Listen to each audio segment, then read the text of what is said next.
Hello friends, welcome back to our channel Padhle with sure. तो आज की इस वीडियो में हम लोग पढ़ेंगे class 6 NCERT civics chapter 3 what is government. तो आज की इस वीडियो से हमारा जो सिविक्स क्लास 6 है उसका जो थर्ड चैप्टर है व्हाट इज़ गवर्नमेंट, उसे हम लोग को स्टार्ट करना है। तो चलिए शुरू करते हैं। Every country needs a government to make decision and get things done. These can be decisions about where to build roads and schools, or how to reduce the price of onions when they get too expensive, or ways to increase the supply of electricity. The government also take action on many social issues. For example, it has several programs to help the poor. It does the other important things such as running postal and railway services.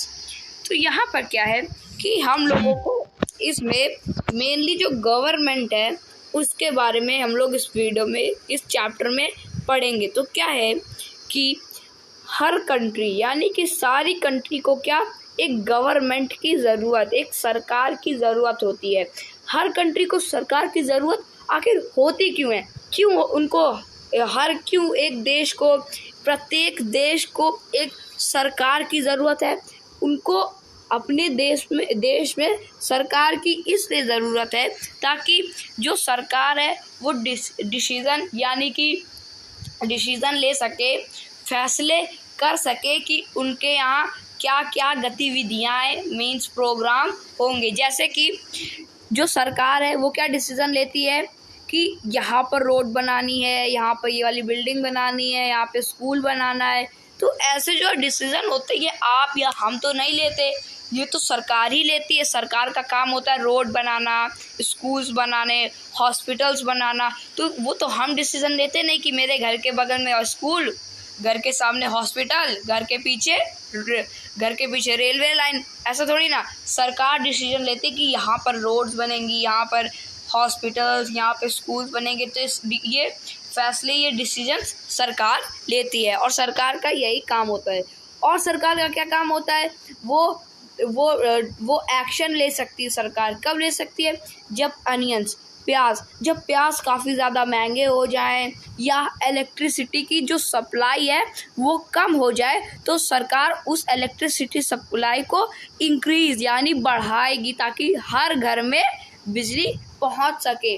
तो आप लोगों ने ये क्या, सरकार का जो decision होता है, जो काम होता है वो क्या देखा कि सरकार डिसीज़न कहाँ ले लेती है। रोड बनवाना हो तो रोड बनवा सकती है, स्कूल हॉस्पिटल्स में, और जैसे अनियंस महंगे हो गए या इलेक्ट्रिसिटी की सप्लाई कम हो गई तो उनमें भी क्या सरकार एक्शन लेती है।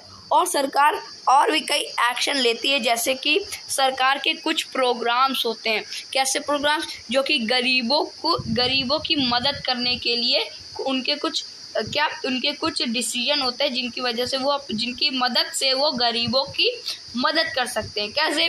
जैसे कि जो नरेंद्र मोदी हैं उन्होंने क्या एक ऐसा कार्ड बनवा रखा है, कौन सा, श्रम कार्ड बनवा रखा है हर गरीब का, जिनके अकाउंट में कुछ पैसे जाते रहते हैं। तो किस लिए? वो भी क्या सरकार ने एक डिसीजन लिया है जिसकी मदद से एक्शन लिया, जिसकी मदद से वो जो पुअर्स हैं, गरीब लोग हैं, उनकी क्या मदद कर सके।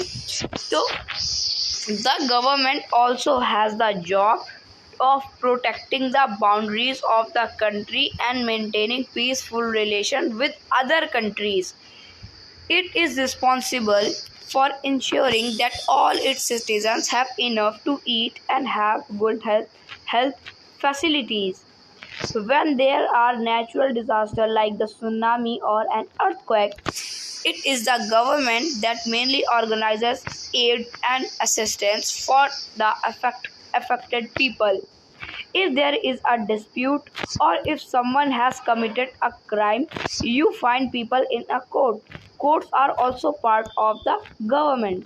तो यहाँ पे क्या होता है कि अभी हम लोगों ने सरकार के कुछ एक्शन और डिसीजन देखे। और क्या क्या सरकार के पास होते हैं? सरकार के पास ऐसी जॉब होती है जिसकी मदद से सरकार अपने देश की बाउंड्रीज़ को बचा सकती है और अपने दूसरे कंट्रियों के साथ पीसफुल शांति से रिलेशन बना सकती है। अब बाउंड्रीज़ को प्रोटेक्ट कर सकती है, मतलब क्या?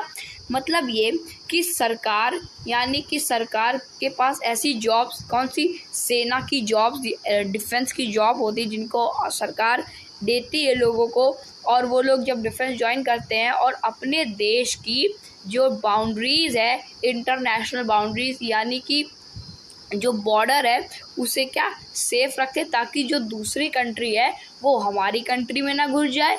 इससे क्या होता है कि हमारी कंट्री का जो भी पार्ट है वो हमारे पास रहता है और हमारी कंट्री का रिलेशन दूसरी कंट्री के साथ पीसफुली मेंटेन रहता है, पीसफुली रिलेशन बने रहता है अदर कंट्रीज़ के साथ। और जो सरकार है वो इसलिए भी रिस्पॉन्सिबल है कि सरकार के जो देश है उसमें जो सरकार है वो ये भी रिस्पॉन्सिबिलिटी होती है उसकी, कि उसकी ये भी जिम्मेदारी होती है कि जो उसके देश के जो लोग हैं उन्होंने आज पेट भर खाना खाया, उन्होंने इनफ खाना खाया है या नहीं खाया है। यानी कि नरेंद्र मोदी की ये जिम्मेदारी है कि उनके देश का कोई सिटीज़न आज खाली पेट तो नहीं सोया, खाना खा के सोया, इनफ फूड खाया या नहीं खाया। इसमें भी क्या गवर्नमेंट रिस्पॉन्सिबल होती है। और क्या है, जैसे कि कुछ नेचुरल डिज़ास्टर, यानी कि कोई आपदा, एक प्राकृतिक आपदा आ जाती है, जैसे कि प्राकृतिक आपदा मतलब कि नेचुरल डिज़ास्टर, जैसे कि सुनामी या अर्थक्वेक, भूकंप या बाढ़ आ जाती, तो क्या इसमें भी गवर्नमेंट ही क्या जिम्मेदार होती है। कैसे जिम्मेदार होती है? मतलब कि जो गवर्नमेंट होती है वही इन सब चीज़ों की रिस्पॉन्सिबिलिटी रहती है। कैसे? जैसे अर्थक्वेक आया, उसमें एक बहुत बड़ी बिल्डिंग गिर गई, उसमें बहुत सारे लोग थे, तो जो लोग घायल हुए हैं, जिनके पैर टूट गए हैं और जिनके बहुत ज़्यादा चोट लगी है, जो भी घायल हुए उस बिल्डिंग में, तो उनको इलाज, उनको पैसे, ऐसे उनको राशन पानी, खाने की दवाइयाँ कौन प्रोवाइड करेगी? सरकार ही प्रोवाइड करेगी। और आप लोगों ने देखा होगा, जैसे किसी ने कोई क्राइम करा, किसी ने जैसे कि किसी को गोली मार दी, तो वो क्या कुछ दिनों बाद कहाँ पे? कोर्ट में दिखाई देगा। क्या डिसीजन मिलेगा कि तुम्हें ये सज़ा मिलती है। अब वो जो उसने क्राइम करा होगा उसके हिसाब से उसको सज़ा मिलेगी। तो जब वो कोर्ट में जब उसको बुलाया जाता है, यानी कि जिसने आज जुर्म करा कल वो कोर्ट में खड़ा है, तो जो कोर्ट है वो भी क्या एक सरकार का पार्ट है, गवर्नमेंट का ही एक पार्ट है क्या? कोर्ट, जहाँ पर जो क्रिमिनल्स होते हैं उन्हें ले जाया जाता है और उन्हें कौन सी सज़ा मिलनी है उसका डिसीजन करा जाता है। Perhaps you are wondering how government managed to do all this and why it is necessary for them to do so. When human beings live and work together, there needs to be some amount of organization so that decisions can be made. Some rules have to be made that apply to everyone. For example, there is a need to control resources and protect the territory of a country so people can feel secure. Government do this on behalf of their people by exercising leadership, taking decisions, and implementing these among all the people living in their territory. यानी कि आप लोग ये जब आप लोग wondering हो जाएंगे कि गवर्नमेंट इतना सारा काम करती है, तो गवर्नमेंट ये सब संभालती कैसे होगी, ये सब मैनेज कैसे करती होगी। और ये सब बहुत ही नेसेसरी है हर गवर्नमेंट के लिए, उनको ये सारी क्या जिम्मेदारी लेनी पड़ेगी। तो इन सब चीज़ों को हैंडल करने के लिए, मैनेज करने के लिए खाली सरकार, नरेंद्र मोदी नहीं मैनेज करते। जैसे कि यहाँ पे बाउंड्री से, यहाँ पे बाउंड्री को प्रोटेक्ट करना तो नरेंद्र मोदी जाएंगे, यहाँ नेचुरल डिज़ास्टर आ गया तो यहाँ पे नरेंद्र मोदी आएंगे, यहाँ पे बिल्डिंग बनवानी तो नरेंद्र मोदी आएंगे, यहाँ पे रेलवे लाइन डालनी है तो यहाँ पे क्या नरेंद्र मोदी आएंगे। ऐसा नहीं है, सरकार ने अपनी बहुत सारी क्या ऑर्गेनाइजेशंस, संस्थाएं, सरकारी संस्थाएं यानी कि गवर्नमेंट ऑर्गेनाइजेशंस बना रखी हैं, जिनमें क्या बहुत सारे एम्प्लॉयज़ और ऑफिसर्स होते हैं जो कि हर एक डिपार्टमेंट यानी कि हर एक पार्ट को क्या जाते हैं और उनमें काम करते हैं। जैसे कि अभी क्या एग्जांपल दिया था, जैसे एक क्रिमिनल है, उसने क्राइम करा और अगले दिन वो कहाँ कोर्ट में गया, तो क्या जो क्रिमिनल है, किसी ने क्राइम करा तो उसको पकड़ने के लिए क्या नरेंद्र मोदी, क्या सरकार आएगी? नहीं, इसके लिए एक अलग डिपार्टमेंट है। कौन सा? Police department. तो पुलिस जाएगी, उस क्रिमिनल को पकड़ेगी और कोर्ट में डालेगी। ठीक है, इसी तरीके से जो बॉर्डर्स में जो रोड बनानी होती है तो क्या उसमें भी सरकार जाएगी? उसके लिए एक अलग ऑर्गेनाइजेशन है, BRO, बॉर्डर रोड ऑर्गेनाइजेशन। तो वो जाएगी और वो कहाँ बॉर्डर में रोड्स बनाएगी। तो ऐसे बहुत सारी ऑर्गेनाइजेशन होती है जो कि सरकार खुद के लिए, जो सरकार देश के लिए बनाती है कि यहाँ पर अगर नेचुरल डिज़ास्टर आ जाएगा तो इनके लिए नेचुरल डिज़ास्टर ऑर्गेनाइजेशन, यानी कि एक ऐसी ऑर्गेनाइजेशन होगी जो कि नेचुरल डिज़ास्टर में जो लोग अफेक्टेड, जो लोग घायल, जिन्होंने जिनकी प्रॉपर्टी का लॉस हुआ है, उनकी जाके क्या मदद करेगी। ऐसी बहुत सारी ऑर्गेनाइजेशन को गवर्नमेंट बनाती हैं ताकि सब जगह वो लोग डिसीजन क्या बना सके, मेड कर सके, सारे पीपल की वो क्या मदद कर सके। तो अभी हम लोगों ने यहाँ पर सरकार के बारे में जाना कि ऑर्गेनाइजेशन कैसी ऑर्गेनाइजेशन बनाते हैं, कहाँ का रिस्पॉन्सिबल होते हैं, कैसे वो मेंटेन मैनेज करते हैं। अब हम लोग समझते हैं लेवल्स ऑफ गवर्नमेंट। तो लेवल्स ऑफ गवर्नमेंट मतलब कि गवर्नमेंट कोई लेवल, मतलब कि पहला लेवल, फिर सेकंड लेवल, थर्ड लेवल। तो हम लोग इसको पढ़ते हैं फिर समझते हैं। Now that you know that the government is responsible for so many different things, can you think of how it manages to do all this? These government works at different levels, at the local level, at the level of the state, and at the nation level. The local level means in your village, town or locality. The state level would mean that which covers an entire state like Haryana or Assam, and the national level relate to the entire country. See the maps. Later in this book you will read about how local level government function, and when you go into the next few classes you will learn about how government function at the state and central level. तो यहाँ पर क्या होता है कि आप लोगों ने ये तो समझा, इतने सारे ऑर्गेनाइजेशन बनाते हैं तो इस पर बनाने के लिए काफ़ी मेहनत करनी पड़ती होगी, काफ़ी काम करना होता होगा, और एक गवर्नमेंट से तो इतना सारा काम नहीं होता। अब जैसे कि बताया आपको मैंने कि सरकार ऑर्गेनाइजेशन बनाती है, तो कितनी सारी ऑर्गेनाइजेशन एक ही सरकार थोड़ी ना बना लेगी। तो हर चीज़ के लिए क्या एक गवर्नमेंट के लेवल बना दिए गए, एक गवर्नमेंट यहाँ रहेगी, दूसरी गवर्नमेंट यहाँ, तो तीसरी यहाँ। अब इनमें क्या लेवल्स ऑफ गवर्नमेंट में कितने लेवल्स आते हैं? गवर्नमेंट के कितने पार्ट होते हैं? 3 पार्ट होते हैं, 3 लेवल होते हैं। कौन सा? एक होता है लोकल लेवल, दूसरा होता है स्टेट लेवल, और तीसरा होता है सेंट्रल लेवल। सेंट्रल लेवल को हम लोग नेशनल लेवल भी कहते हैं।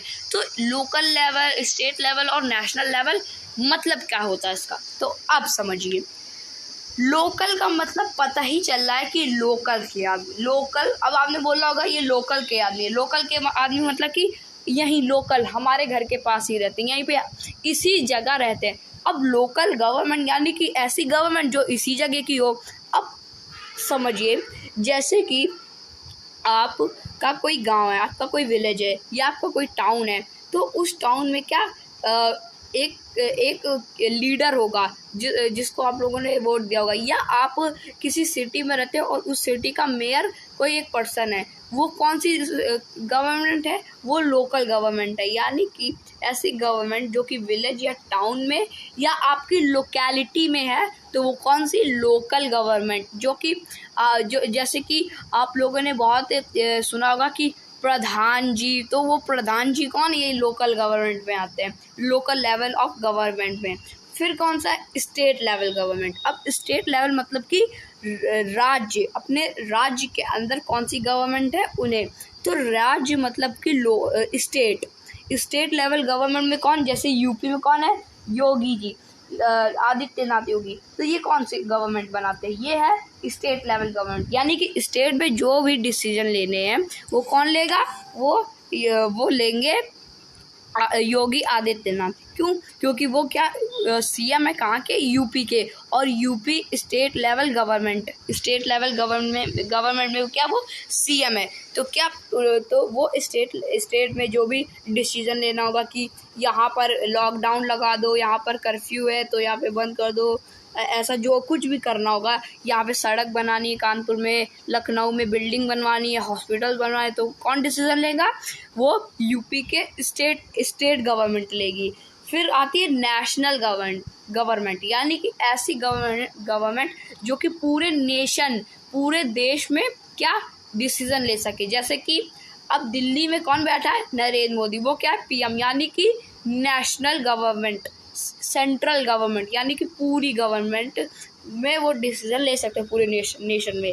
जैसे कि उन्होंने क्या लिखा कि उन्होंने क्या बोला कि अरुणाचल प्रदेश में एक डैम बनाया जाएगा, फिर बोल दिया गुजरात में एक बिल्डिंग बनाई जाएगी, फिर बोल दिया कि तमिलनाडु में एक बहुत बड़ा ब्रिज बनाया जाएगा, फिर बोल दिया एमपी में एक रेलवे लाइन काफ़ी बड़ी बनाई जाएगी। तो देश में कहीं भी कोई भी डिसीजन लेना हो तो कौन लेती है, नेशनल गवर्नमेंट लेती है।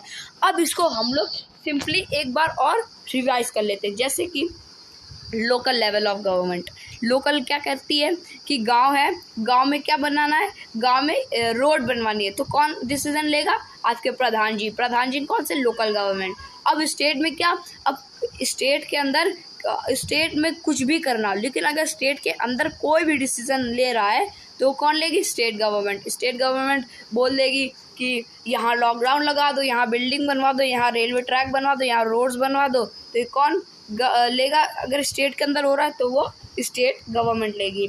और अगर बोला जा रहा है पूरे कंट्री में अगर डिसीजन लेना है तो कौन लेगा, वो पूरे कंट्री में डिसीजन सेंट्रल गवर्नमेंट मतलब कि नेशनल गवर्नमेंट लेगी। तो ये मैप के साथ मैंने मैप की मदद से आपको समझाने की कोशिश करी है। आपको इसी मैप को काफ़ी बार देखना है और इसी से रिलेट करना है और समझना है कि लोकल गवर्नमेंट कैसे काम करेगी, स्टेट गवर्नमेंट कैसे काम करेगी और सेंट्रल गवर्नमेंट कैसे काम करेगी। तो ये कुछ लेवल्स ऑफ गवर्नमेंट थे। अब समझते हैं लॉज एंड द गवर्नमेंट। तो ये जो लॉज एंड द गवर्नमेंट है ये अब हम लोग समझेंगे नेक्स्ट वीडियो में। आज की इस वीडियो में इतना ही, मिलेंगे नेक्स्ट वीडियो में नेक्स्ट टॉपिक के साथ। तब तक के लिए thank you very much. Hello friends, welcome back to our channel Padhle with sure. तो आज की इस वीडियो में हम लोग पढ़ेंगे class 6 NCERT civics chapter 3 what is government.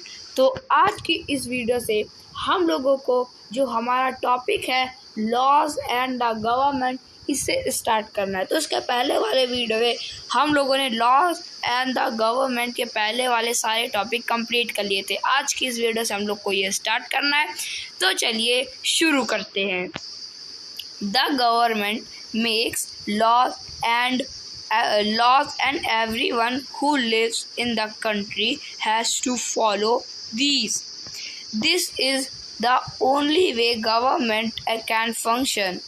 Just like the government has the power to make decisions, similarly, it has the power to enforce its decisions. For examples, there is a law that says that all persons driving a motor vehicle must have a license. Any person caught driving a vehicle without a license can either be jailed or fined a large sum of money. Without these laws, the government's power to make decisions, it is not of much use.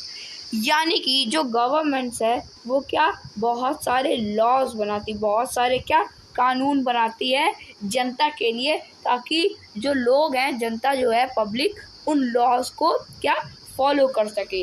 जैसे कि एक law है कौन सा, कि जो लोग भी मोटर व्हीकल्स, बाइक, स्कूटीज जो भी चलाते हैं, उनको क्या हेलमेट लगाने के लिए हेलमेट लगाना चाहिए। ये क्या एक लॉ है। और उस जो लोग हेलमेट नहीं लगाते हैं उनको क्या फ़ाइन भरना पड़ता है। और कभी कभी उनके पास लाइसेंस अगर नहीं होता है और हेलमेट भी नहीं पहने होते हैं तो उनको क्या जेल में भी डाला जा सकता है। जैसे कोई पर्सन है, कोई कार चला कर जा रहा है, उसने सीट बेल्ट भी नहीं लगाई, उसके पास ड्राइविंग लाइसेंस भी नहीं है, तो उसे फाइन भराया जाएगा। और अगर वो काफ़ी रैश ड्राइविंग अच्छे से नहीं चला रहा होगा या 18 ईयर्स से नीचे होगा, उसका लाइसेंस नहीं बना होगा, तो क्या कभी कभी वो जेल भी करा जा सकता है, यानी उसको जेल में बंद भी करा जा सकता है और उससे काफ़ी सारी मनी भी फाइन में ली जा सकती है। अगर सरकार ये सारे डिसीजंस, ये सारे लॉज ना बनाए तो जो सरकार है वो ये जो चीज़ है कि बिना सीट बेल्ट लगाए ड्राइविंग करना, बिना हेलमेट लगाए राइडिंग करना, ये सरकार कम नहीं कर सकती है। इसीलिए ये जो लॉज बनाए गए हैं, डिसीजन लगाए गए हैं, इनकी मदद से ये काफ़ी कम हो रहा है और ये काफ़ी यूज़फुल लॉज भी हैं। In addition to any action that government can take, there are also steps that people can take if they feel that a particular law is not being followed. If a person feels, for example, that they were not hired for a job because of their religion or caste, he or she may approach the court and claim that the law is not being followed. The court can then give order about what should be done. तो यहाँ पर क्या है कि government खाली इन्हीं में action नहीं, गवर्नमेंट बहुत अलग अलग जगह भी एक्शन लेती है। कैसे? जैसे कि आपको क्या एक नौकरी करनी है, आपको एक आपने जॉब के लिए अप्लाई करा, आप वहाँ पर गए, वहाँ पे क्या हुआ कि आपको जॉब नहीं दी जा रही, आपकी क्वालिफ़िकेशंस वो बिल्कुल उसी की तरह हैं, बिल्कुल आप परफेक्ट हो उस जॉब के लिए, लेकिन आपको वो जॉब आपको नहीं दी जा रही। क्यों नहीं दी जा रही? क्योंकि आप उस कास्ट या उस रिलीजन से बिलोंग नहीं करते। तो इसके लिए फिर आप क्या करेंगे? आपको कहाँ? कोर्ट जाना। कोर्ट भी क्या एक गवर्नमेंट का पार्ट होता है। वहाँ जब आप जाएंगे और अपनी सिचुएशन बताएंगे कि मैं इनके लिए बिल्कुल परफेक्ट हूँ इस जॉब के लिए, लेकिन फिर भी ये मेरे को ये जॉब प्रोवाइड नहीं कर रहे हैं ड्यू टू मेरे कास्ट, मेरा रिलीजन के वजह से कि मैं इस रिलीजन को फॉलो करता हूँ, इस कास्ट से बिलोंग करता हूँ, इसलिए मेरे को ये नौकरी नहीं दे रहे हैं। तो इसमें भी क्या सरकार, जो कोर्ट होगी, वो आपकी बातें सुनेगी और जो आपके लिए परफेक्ट डिसीज़न होगा वो करेगी, वो आपके लिए वो परफेक्ट डिसीजन लेगी, चाहे वो उस कंपनी को बंद करवा दे। अब वो कोर्ट के ऊपर वो कौन सा डिसीजन लेती है। तो अब हमारा जो टॉपिक है वो है टाइप्स ऑफ गवर्नमेंट। अभी हम लोगों ने क्या लेवल्स ऑफ गवर्नमेंट पढ़ा था पिछली वीडियो में, अब इस वीडियो में टाइप्स ऑफ गवर्नमेंट पढ़ते हैं। Who gives the government this power to make decisions and enforce law? यानी कि आप लोगों ने ये तो सुना होगा कि गवर्नमेंट ने ये लॉ बना दिए, ये डिसीजंस ले लिया है। तो गवर्नमेंट को क्या अधिकार है कि वो हमारे लिए क्या ये डिसीजंस ले कि ये ना ले? इनको क्या, ये क्यों कर सकते हैं हमारे लिए? हम बिना सीट बेल्ट लगाए घूमें तो इनको क्या दिक्कत है? हम हेलमेट के बिना चले, बिना ड्राइविंग लाइसेंस के चले तो इनको क्या दिक्कत हो रही है? तो सुनिए, the answer to this questions depends on the type of government there is in a country, in a democracy. It is the people who give the government this power. They do this through elections in which they vote for particular persons and elect them.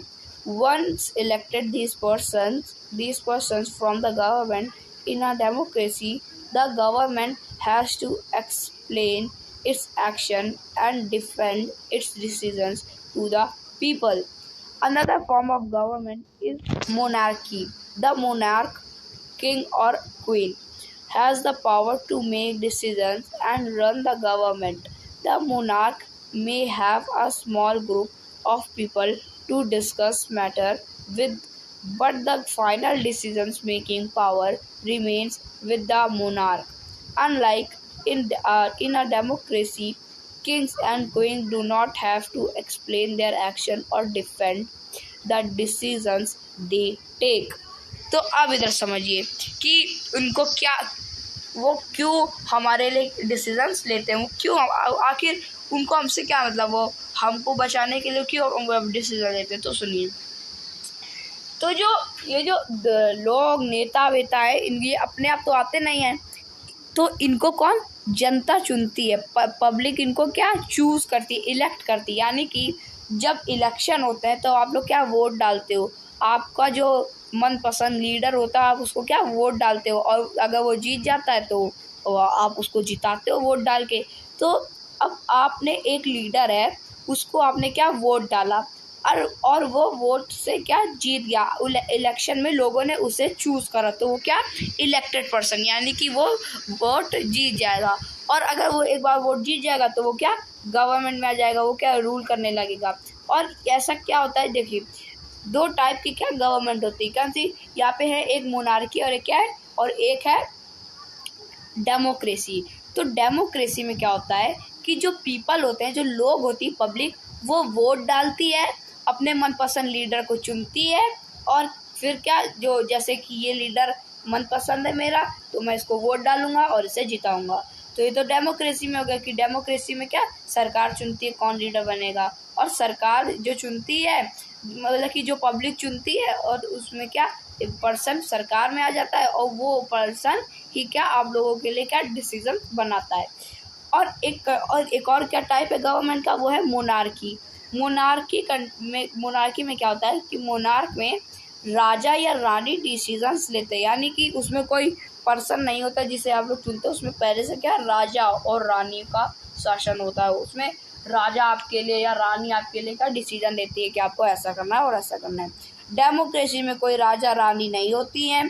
Democracy में किसी भी राजा या रानी के क्या जो decisions हैं या उनके एक्सप्लेन है, उन्हें क्या फॉलो नहीं करा जाता, क्योंकि डेमोक्रेसी में क्या उस पर्सन के डिसीजन फॉलो किए जाते हैं जिसको क्या सरकार ने चुना है। तो ये जो हमारा टॉपिक था टाइप्स ऑफ गवर्नमेंट, ये तो ख़त्म हो चुका है। अब जो हमारा टॉपिक है डेमोक्रेटिक गवर्नमेंट्स, ये हम लोग करेंगे नेक्स्ट वीडियो में। आज की इस वीडियो में इतना ही, मिलेंगे नेक्स्ट वीडियो में, तब तक के लिए thank you very much. Hello friends, welcome back to our channel Padhle with sure. तो आज की इस वीडियो में हम लोग पढ़ेंगे class 6 NCERT civics chapter 3 what is government. तो इसके पहले वाले वीडियो में हम लोगों ने डेमोक्रेटिक गवर्नमेंट के पहले वाले सारे टॉपिक कंप्लीट कर लिए थे। आज की इस वीडियो से हम लोग को डेमोक्रेटिक गवर्नमेंट स्टार्ट करना है, तो चलिए शुरू करते हैं। India is a democracy. This achievement is the result of a long and eventful struggle of the Indian people. There are other places in the world where people have also struggled to have democracies. You now know that the main feature of a democracy is that the people have the power to elect their leaders. So in a sense, a democracy is ruled by the people. The basic idea is that people rule themselves by participating in the making of these rules. Democratic government in our times are usually referred to as representative democracies. In representative democracies, people do not participate directly but instead choose their representatives through an election process. These representatives meet and make decisions of the entire populations. These days, a government cannot call itself democratic unless it allows what is known as universal adult franchise. This means that all adults in the country are allowed to vote. तो यहाँ पर क्या है कि जो democracy है वो क्या, इंडिया एक डेमोक्रेसी कंट्री है। डेमोक्रेसी क्या है हम लोगों ने समझ रखा पिछली वीडियोज़ में। तो ये डेमोक्रेसी एक बहुत बड़ी अचीवमेंट्स है जो कि हमारे लोगों ने, मतलब कि जो कि इंडिया के लोगों ने बहुत पहले क्या अचीव करा था, जो कि स्ट्रगल के साथ करा था।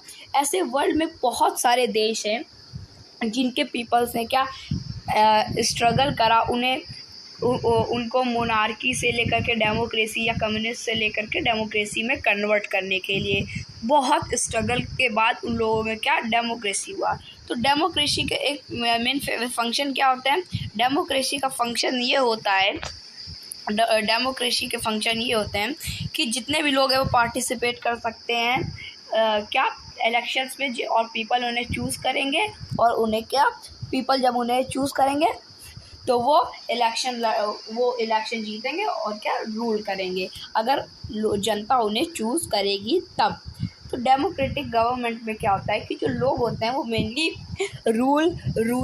रूल में कैसे आते हैं, पावर में कैसे आते हैं, through the process of elections. जब इलेक्शंस यानी चुनाव होते हैं तो जो लोग हैं वो अपने रिप्रेजेंटेटिव्स को क्या वोट डालते हैं, और जैसे वो वोट डालते हैं तो जो गिने जाते हैं वोट की सबसे ज़्यादा वोट किसको मिले तो पता चलता है कि सबसे ज़्यादा वोट इनको मिले, तो इनको क्या इस बार का क्या बना दिया जाता है, लीडर बना दिया जाता है। तो ये इस बार के लीडर बन जाते हैं। और जो वोट है वो 18, अगर आप 18 साल के हो तब से आप वोट डाल सकते हो। कैसे, मतलब कि एक बहुत बड़ी क्या फ्रेंचाइज है, एक बहुत बड़ी क्या है, the universal adult franchise. Universal adult franchise में क्या होता है कि जितने भी एडल्ट हैं वो सब क्या वोट डाल सकते हैं। But it was not always like this. Can you believe that there was a time when government did not allow women and the poor to participate in elections? In their earliest form, government allowed only men who owned property and were educated to vote. This means that women, the poor, the propertyless, and the uneducated were not allowed to vote. The country was governed by the rules and regulations at these few men made. यानी कि जैसा कि हम लोगों ने अभी क्या समझा, यूनिवर्सल एडल्ट फ्रेंचाइज, तो उस पर क्या है, सारे एडल्ट को क्या वोट डालने के अधिकार है। लेकिन पहले के टाइम में ऐसा नहीं होता था कि सारे एडल्ट वोट डाल सकते हैं। पहले के टाइम में गरीब, अनएजुकेटेड यानी जो पढ़े लिखे नहीं हैं, पुअर यानी गरीब, औरतें और ये सब क्या वोट नहीं डाल सकते। इलेक्शन में कौन पार्टिसिपेट यानी वोट कौन कौन डाल सकते हैं, खाली वो लोग जो कि एजुकेटेड हैं और वो लोग जिनके पास काफ़ी प्रॉपर्टी, पहले तो उनको एजुकेटेड होना चाहिए और दूसरा क्या उनके पास खूब सारी प्रॉपर्टी होनी चाहिए, तब वो लोग क्या वोट डाल सकते हैं। और जो प्रॉपर्टी लेस है, गरीब है, लड़कियां, वुमेन्स है और अनएजुकेटेड है, उनको वोट डालने का अधिकार नहीं था, चाहे वो 18 के ऊपर का हो, एडल्ट हो, तो तब भी उसको क्या वोट डालने का अधिकार नहीं था। यानी कि इसका मतलब ये था कि जो तब गवर्नमेंट, तब जो कंट्री थी वो कैसे गवर्न करी जा रही थी, पढ़े लिखे लोगों के वो पढ़े लिखो लोगों के द्वारा ही क्या कंट्री को गवर्न करा जा रहा था। यानी कि तब हमारी जो कंट्री थी वो कुछ मैन द्वारा, कुछ लोगों के द्वारा ही चल रही थी। लेकिन in India, before independence, only a small minority was allowed to vote, and they therefore come together to determine the fate and of the majority. Several people, including Gandhi ji, were shocked at the unfairness of this practice and demanded that all adults have the right to vote. This is known as universal adult franchise. अब क्या हुआ कि ये तो पहले की बात हो गई, फिर क्या हुआ, ये अंग्रेज़ के टाइम की बात है कि जब ऐसा होता था। फिर क्या हुआ कि जब इंडिया इंडिपेंडेंस हो गया, इंडिपेंडेंस के पहले, थोड़ा टाइम पहले, इंडिपेंडेंस के आज़ादी के पहले, तो उसमें क्या गांधी जी ने जब ये सुना समझा कि कि ऐसे होता है, ऐसे ऐसे लोगों को वोट डालने के अधिकार नहीं है, ऐसे ऐसे लोगों को अधिकार है, तो इनको काफ़ी अनफेयरनेस बिल्कुल भी अच्छा नहीं लगा। और उन्होंने, गांधी जी ने डिमांड करी कि सारे एडल्ट वोट डाल सकते हैं, और इसी चीज़ को क्या यूनिवर्सल एडल्ट फ्रेंचाइज आई, चाहे वो गरीब हो या पढ़ा लिखा ना हो, अनपढ़ हो, कुछ भी हो, औरत हो या आदमी हो, अनएजुकेटेड हो, प्रॉपर्टी लेस हो या प्रॉपर्टी है उसके पास, तब भी क्या वो वोट डाल सकता है। इसी को क्या यूनिवर्सल एडल्ट फ्रेंचाइज कहते हैं। Writing in a journal young India in 1931, Gandhi ji said, I cannot possible bear the idea that a man who has got wealth should have the vote, but that man who has got character but no wealth or literacy should have no vote, or that a man who works honestly by the sweat of his brow day in and day out should not have the vote for the crime of being a poor man। तो यहाँ पर क्या है कि जब writing हो रही थी यंग इंडिया की 1931 में, तो गांधी जी ने कहा ये पॉसिबल नहीं है कि वो किसी ऐसे मैन को वो कोई ऐसा नहीं है कि खाली यही आदमी वोट दे सकता है, ये वोट नहीं दे सकता, खाली वेल्दी और लिटरेसी लोग ही वोट दे सकते हैं, या इलिटरेट और नॉन वेल्दी लोग और पुअर लोग और प्रॉपर्टी लेस लोग भी वोट दे सकते हैं। तो इसी के साथ जो हमारा चैप्टर था व्हाट इज़ गवर्नमेंट, ये तो ख़त्म हो चुका है। अब जो इसकी एक्सरसाइज है वो हम लोग करेंगे नेक्स्ट वीडियो में। आज की इस वीडियो में इतना ही, मिलेंगे नेक्स्ट वीडियो में, तब तक के लिए थैंक यू वेरी मच।